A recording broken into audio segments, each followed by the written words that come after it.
শিল্পীস কিচেনে আপনাদের সকলকে স্বাগত। প্রচণ্ড গ্রীষ্মের তাপদাহে সকলেই অস্থির হয়ে উঠেছি আমরা। এই অস্থিরতা কাটাতে তাই আমি 3 ধরনের কাঁচা আমের শরবতের রেসিপি নিয়ে উপস্থিত হয়েছি, যেটা আপনাদের এই গ্রীষ্মকালে অনেকটাই সাহায্য করবে শরীর এবং মনকে ঠান্ডা রাখতে। এর জন্য লাগছে কাঁচা আম। কাঁচা আমকে আমি এখানে ছোট ছোট করে কেটে রেখেছি।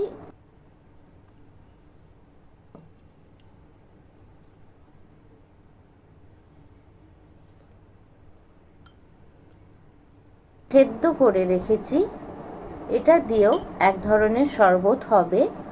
আর একটা আমকে আমি গ্যাসে দিয়ে পুড়িয়ে নিয়েছি।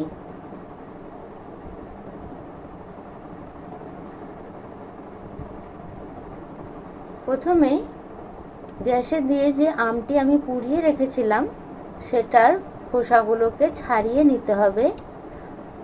একদম খোসাগুলো খুব সহজেই ছেড়ে যায়। বেগুন পোড়ার খোসা যেমন খুব সহজেই ছেড়ে যায়, এটাও ঠিক তেমনই খুব সহজেই খোসা ছেড়ে যায়। পোড়ানোর আগে একটু আমের গায়ে তেল লাগিয়ে নিলেই হবে। প্রথমেই আমি কাঁচা আম টুকরো নিয়ে নিয়েছি, তার সঙ্গে 1 চামচ চিনি আর সামান্য পরিমাণে রক সল্ট আর সামান্য একটু জল দিয়ে ভালো করে পেস্ট তৈরি করে নিয়েছি।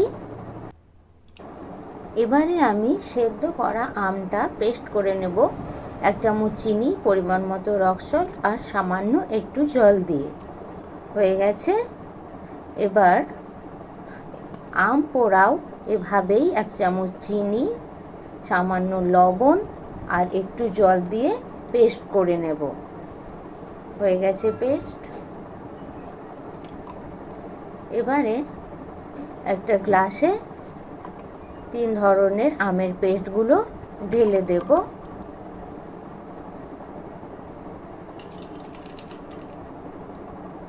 আর 1 টুকরো করে বরফ দিয়ে দেব প্রত্যেকটা গ্লাসেই। আর জল দিয়ে দেব ফ্রিজের ঠান্ডা জল। আপনারা চাইলে নর্মাল জলও ব্যবহার করতে পারেন, কারণ এখানে বরফের টুকরো দেওয়াই হয়েছে। ঠান্ডা এমনিতেই হয়ে যাবে শরবত। তাহলেই রেডি আমের শরবত, পোড়া আমের শরবত, কাঁচা আমের শরবত আর সেদ্ধ আমের শরবত। তিনটেরই টেস্ট খুব ভালো। গরমকালে এই শরবত খেলে অনেকটাই লুয়ের হাত থেকে বাঁচা যায়। কাঁচা আম আমাদের গ্রীষ্মকালে অনেকটাই রক্ষা করে থাকে লুয়ের হাত থেকে। তাহলে দেরি না করে চটজলদি সকলে বাড়িতে বানিয়ে ফেলুন এই 3 ধরনের শরবত। আর আমার চ্যানেলকে অবশ্যই লাইক এবং সাবস্ক্রাইব করবেন। আর আমার দ্বিতীয় আরেকটি চ্যানেল রয়েছে, যেটার লিঙ্ক আমি ডেসক্রিপশন বক্সে দিয়ে দিয়েছি, সেটাতেও আপনারা লাইক এবং সাবস্ক্রাইব করে দেবেন। ধন্যবাদ।